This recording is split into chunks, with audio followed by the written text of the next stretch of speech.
الحمد للہ نحمده ونصلی علی رسولہ الکریم اما بعد فاعوذ باللہ من الشیطان الرجیم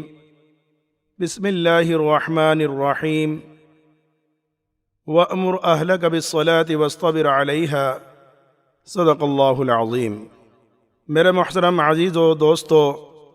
آج میں آپ کے سامنے قرآن حدیث کی روشنی کے اندر بے نمازی کا انجام بیان کرنا چاہتا ہوں۔ حقیقت بات تو یہ ہے کہ کون شخص ایسا ہے کہ جس کے سامنے بے نمازی کا انجام نہ آیا ہو، کیونکہ اسلام کو آئے ہوئے ہی صدیاں گزر چکی ہیں۔ تمام باتیں خاص طور سے نماز کے بارے میں تو ہمارے سامنے آ ہی چکی ہیں کہ اس کے چھوڑنے والا گناہ عظیم کا مرتکب ہوتا ہے اور اللہ تعالیٰ کی ناراضگی کا مستحق ہو جاتا ہے۔ لیکن ہم نے اپنے اندر یہ سوچ رکھ رکھی ہے کہ شاید ہمیں اطمینان اور سکون کہیں اور سے بھی حاصل ہو جائے۔ ضروری نہیں کہ ہم نماز کی پابندی کریں، نماز کو ادا کریں اپنے وقتوں کے اندر، تو ہم بآسانی نمازیں چھوڑ دیتے ہیں اور دوسری جگہ سکون اور اطمینان حاصل کرنے کی کوششوں کے اندر لگ جاتے ہیں۔ میرے محترم عزیز و دوستو، ذرا یہ تو بتلاؤ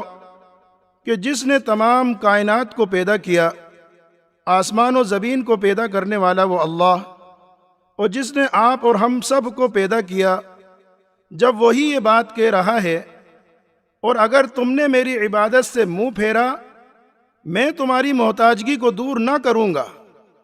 تمہیں پریشانی کے اندر مبتلا کر دوں گا، یعنی تمہیں کہیں سکون اور اطمینان نہیں ملے گا، تو میرے عزیزو ذرا فیصلہ تو کرو کہ ہم نماز کو چھوڑ کر کس طریقے سے اطمینان اور سکون حاصل کر سکتے ہیں۔ ترمذی اور ابن ماجہ کے اندر روایت ہے، ابو ہریرہ رضی اللہ تعالی عنہ کی، فرماتے ہیں کہ رسول اللہ صلی اللہ علیہ وسلم نے ارشاد فرمایا کہ اللہ ارشاد فرماتا ہے کہ اے آدم کے بیٹے، اگر تو نے میری عبادت کے لیے اپنے آپ کو فارغ کر لیا، میں تیرے سینے کو غنا اور استغنا سے بھر دوں گا اور تیری محتاجگی کو دور کر دوں گا، اور اگر تو نے ایسا نہ کرا تو میں تیرے سینے کو فکر اور شغل سے بھر دوں گا اور محتاجگی بھی دور نہ کروں گا۔ تو میرے عزیزو، جب اللہ ہی یہ ارشاد فرما رہا ہے کہ اگر تو نے میری عبادت سے منہ پھیر لیا تو میں تمام چیزوں کے اندر تجھے مشغول کر کے پریشان کر دوں گا، یعنی تجھے سکون اور اطمینان حاصل نہ ہوگا۔ جیسے تفسیر معارف القرآن کے اندر بھی ہے کہ اگر مال دولت آ بھی گئی تو اس کے ساتھ حرص بھی آتا رہے گا، تو آدمی محتاج کا محتاج رہتا ہے۔ حضرت عبداللہ ابن مسعود رضی اللہ تعالی عنہ فرماتے ہیں،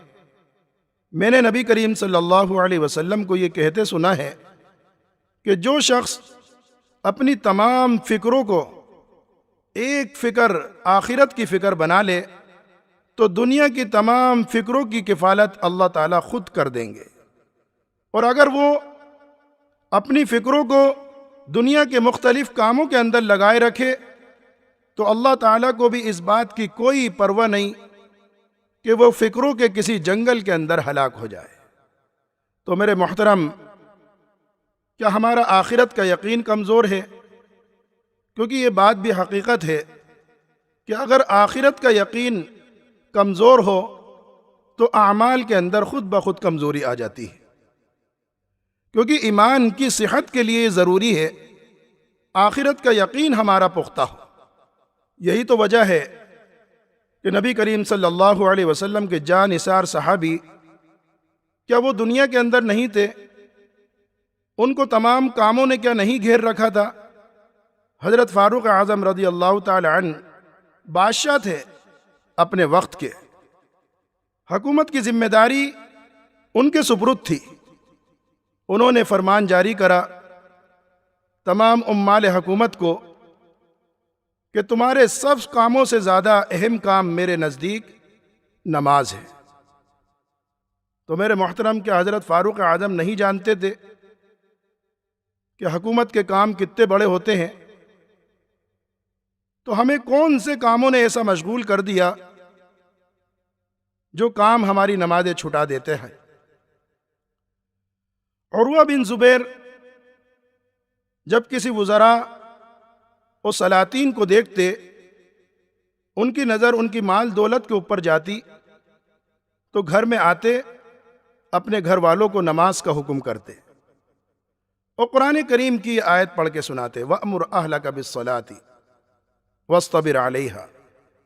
خود فاروق اعظم رضی اللہ تعالی عنہ بھی رات کو جب نماز کے لیے کھڑے ہوتے تو اپنے گھر والوں کو نماز کے لیے بیدار کرتے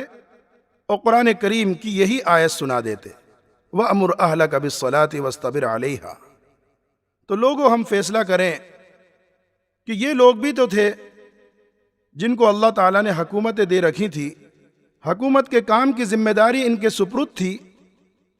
لیکن اس کے باوجود نماز کو ان لوگوں نے سب سے اہم سمجھ رکھا تھا۔ اللہ تعالیٰ ہم سب کو صحیح سمجھ کی توفیق عطا فرمائے۔ وآخر دعوانا ان الحمد للہ رب العالمین۔ دوستو، اگرچہ آپ نے ہمارے اس چینل کو ابھی تک سبسکرائب نہیں کیا تو ویڈیو کے نیچے